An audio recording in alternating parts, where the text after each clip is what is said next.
Pemirsa, aksi 3 saudara kandung pengidap kondisi langka Treacher Collins Syndrome viral di media sosial. Warganet mendukung keberanian kakak adik tersebut yang tetap percaya diri di tengah penyakit langka yang dideritanya.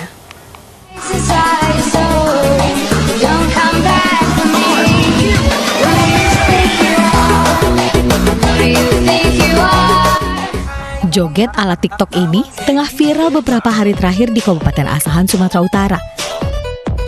Video yang diunggah @suryamanurun9 ini memperlihatkan kekompakan 3 kakak beradik yang mengidap penyakit langka Treacher Collins Syndrome.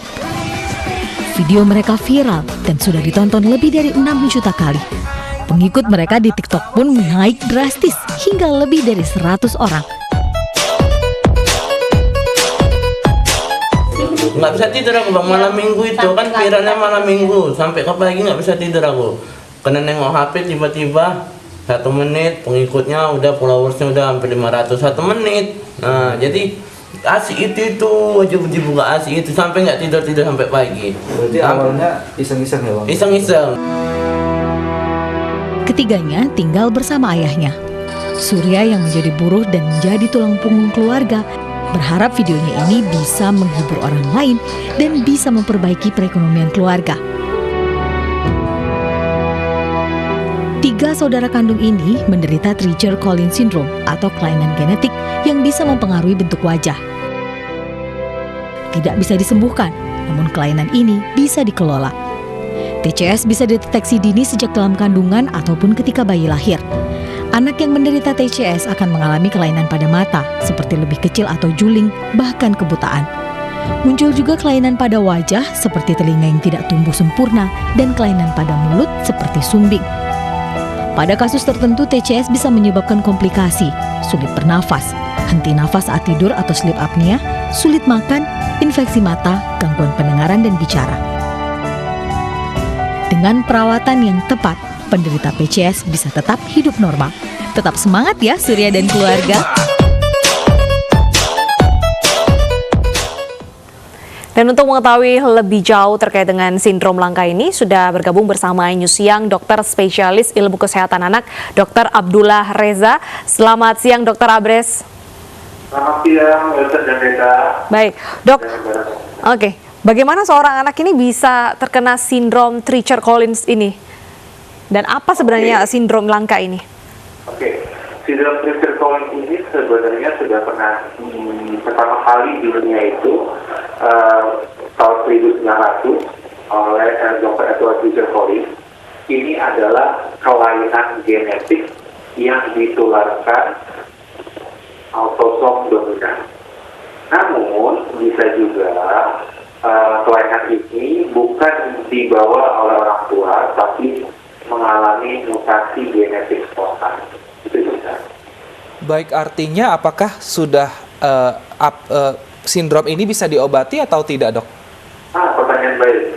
Jadi pada prinsipnya sindrom ini tidak bisa dicegah, tidak bisa diobati.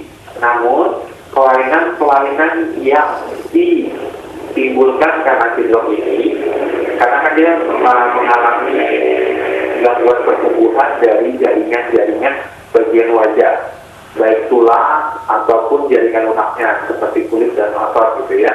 Nah, kelainan-kelainan itu dapat dilakukan rekonstruksi tergantung dari beratnya kelainan dan efek yang ditimbulkan. Dok, apakah sindrom ini mempengaruhi kecerdasan dari si anak tersebut?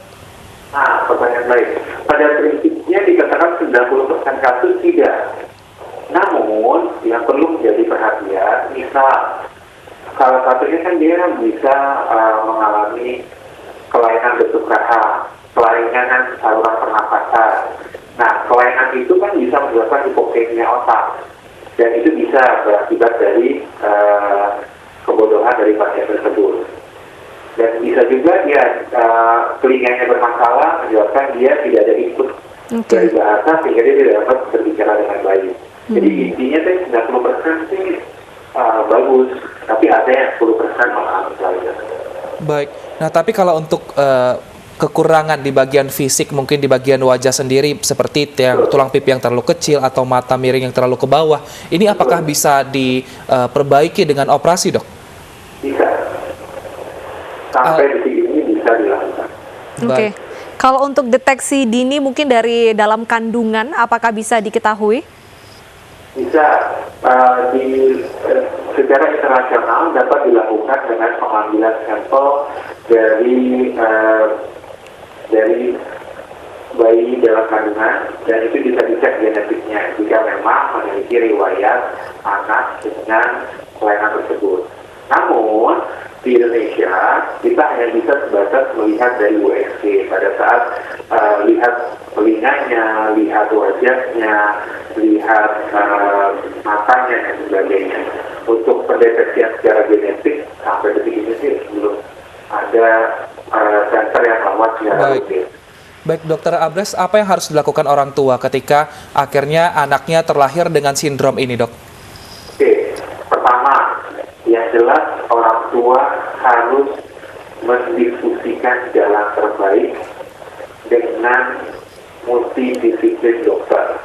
Tentunya spesialis anak, spesialis bedah plastik, spesialis bedah mulut, ya, mata, ya, lalu THT dan lain sebagainya, tergantung dari kelainan yang ada dalam penyakit yang kita sedang diskusikan ini. Baik. Dan yang kedua, yang paling penting adalah orang tua harus bersabar dan berkoordinasi serta selalu berdoa. Mudah-mudahan kelainan yang ada tidak mempengaruhi masa depan. Baik. Baik, terima kasih atas informasinya, sangat bermanfaat sekali untuk kita semua. Terima kasih Dokter Abres sudah berbincang di iNews Siang.